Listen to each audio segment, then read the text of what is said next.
नमस्कार। आकाशवाणी जयपुर अजमेर से प्रस्तुत है प्रादेशिक समाचार।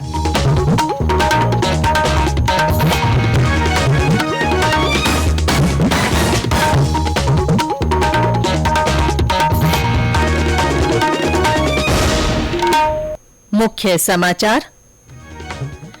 राज्य विधानसभा में राइट टू हेल्थ विधेयक और राजस्थान अधिवक्ता संरक्षण विधेयक पारित।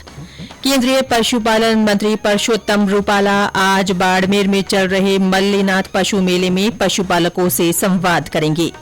राष्ट्रपति द्रौपदी मुर्मू आज नई दिल्ली में वर्ष 2023 के पद्म पुरस्कार प्रदान करेंगी। और चैत्र नवरात्र आज से शुरू, घरों और मंदिरों में हो रहे हैं विशेष आयोजन।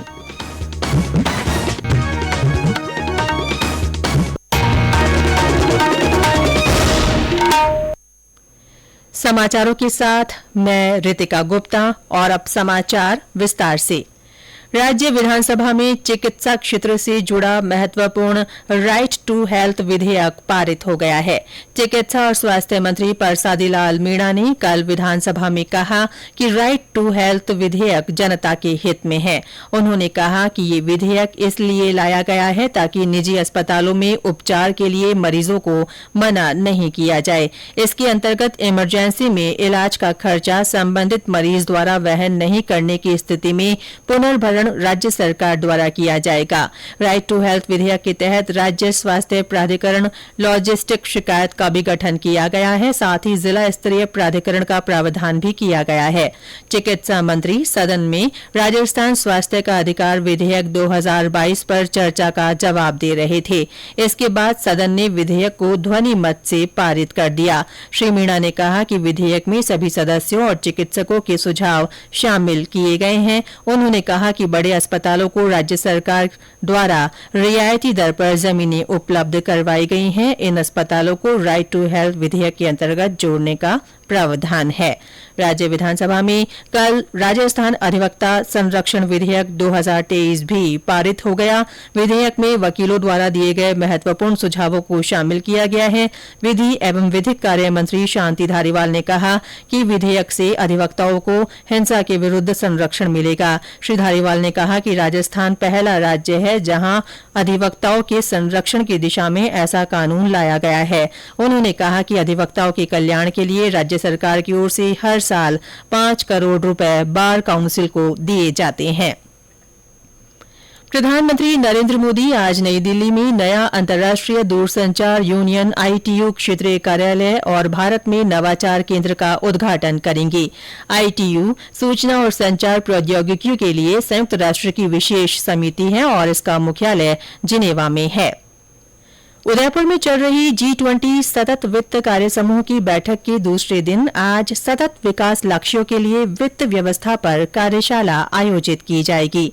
इसका उद्देश्य G20 सदस्यों के बीच बेहतर समझ विकसित करना और सतत विकास लक्ष्यों के लिए अधिक वित्त की नीति और अन्य सिफारिशों को मजबूत करना है। पहले सत्र में कल जलवायु वित्त के लिए वित्तीय संसाधन जुटाने के तंत्र पर चर्चा हुई। इसके साथ ही सतत निवेश का समर्थन करने के लिए गैर मूल्य निर्धारण नीति की उपयोगिता पर कार्यशाला आयोजित हुई। आकाशवाणी के लोकप्रिय कार्यक्रम मन की बात की 100वीं कड़ी अगले महीने प्रसारित होगी। इस अवसर पर आकाशवाणी इस विशेष कार्यक्रम से प्रधानमंत्री नरेंद्र मोदी के कुछ चुनिंदा ऐसे संबोधनों को प्रस्तुत करने जा रहा है जिन्होंने देश को नई राह दिखाई। प्रधानमंत्री ने 29 नवंबर 2015 को अपने इस कार्यक्रम में अंगदान के लिए लोगों का आह्वान किया ताकि जरूरतमंद और लाचार जिंदगियों को बचाया जा सके। ऑर्गन डोनेशन मूल्यवान जिंदगियों को बचा सकता है। अंगदान एक प्रकार से अमरता लेकर के आ जाता है।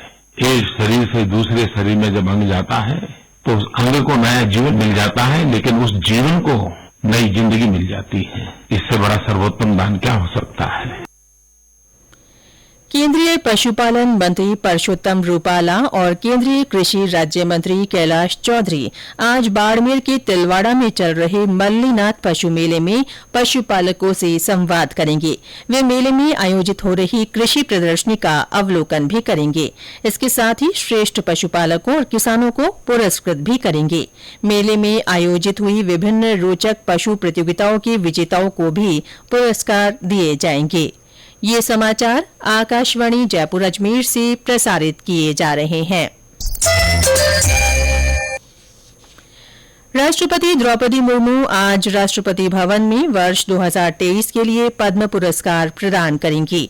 106 पद्म पुरस्कारों में से 6 पद्म विभूषण, 9 पद्म भूषण और 91 पद्मश्री हैं। पुरस्कार पाने वालों में 19 महिलाएं हैं। दिलीप महालनोबिस को मेडिसिन बाल रोग के क्षेत्र में मरणोपरांत और समाजवादी पार्टी के पूर्व प्रमुख मुलायम सिंह यादव को सार्वजनिक क्षेत्र में मरणोपरांत पद्म विभूषण से सम्मानित किया जाएगा। तबला वादक जाकिर हुसैन को भी पद्म विभूषण से नवाजा जाएगा। जिन लोगों को पद्म भूषण से सम्मानित किया जाएगा उनमें कन्नड़ उपन्यासकार और पटकथा लेखक एस.एल. भैरप्पा, उद्योगपति कुमार मंगलम बिड़ला और लेखक तथा समाजसेवी सुधा मूर्ति शामिल हैं।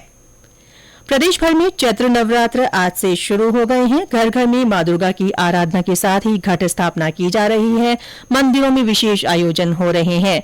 करौली के कैला देवी में चल रहे मेले में बड़ी संख्या में श्रद्धालु पहुंच रहे हैं। ब्यौरा हमारे संवाददाता से।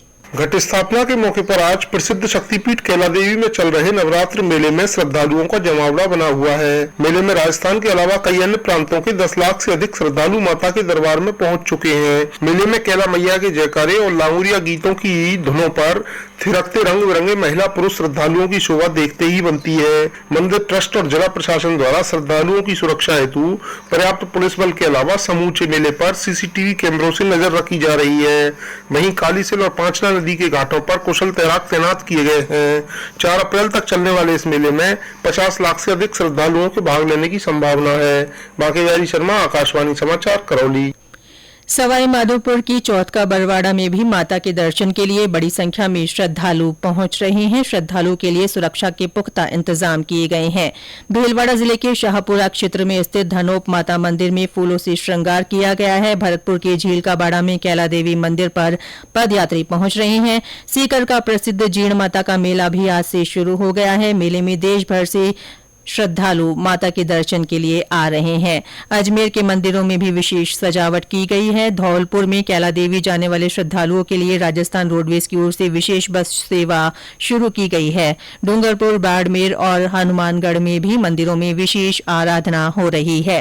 प्रधानमंत्री नरेंद्र मोदी ने देशवासियों को नवरात्र की शुभकामनाएं देते हुए कहा है कि श्रद्धा और भक्ति का ये पावन अवसर देशवासियों के जीवन को सुख, संपदा और सौभाग्य से रोशन करे। मुख्यमंत्री अशोक गहलोत ने प्रदेशवासियों को चैत्र नवरात्र की शुभकामनाएं देते हुए उनके अच्छे स्वास्थ्य और सुख समृद्धि की कामना की है।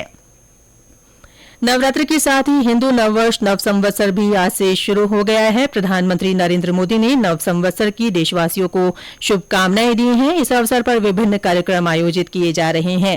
अजमेर में कई संगठनों की ओर से कार्यक्रम आयोजित कर लोगों को नव संवत्सर की शुभकामनाएं दी गई। भीलवाड़ा में इस अवसर पर आज रैली निकाली जाएगी। 12 में नववर्ष के स्वागत के लिए जगह जगह सजावट की गई है। सवाईमाधोपुर में पथ संचलन के कार्यक्रम आयोजित किए गए। आज चेटी चंड भी है। इसे लेकर भी प्रदेश में विभिन्न आयोजन हो रहे हैं।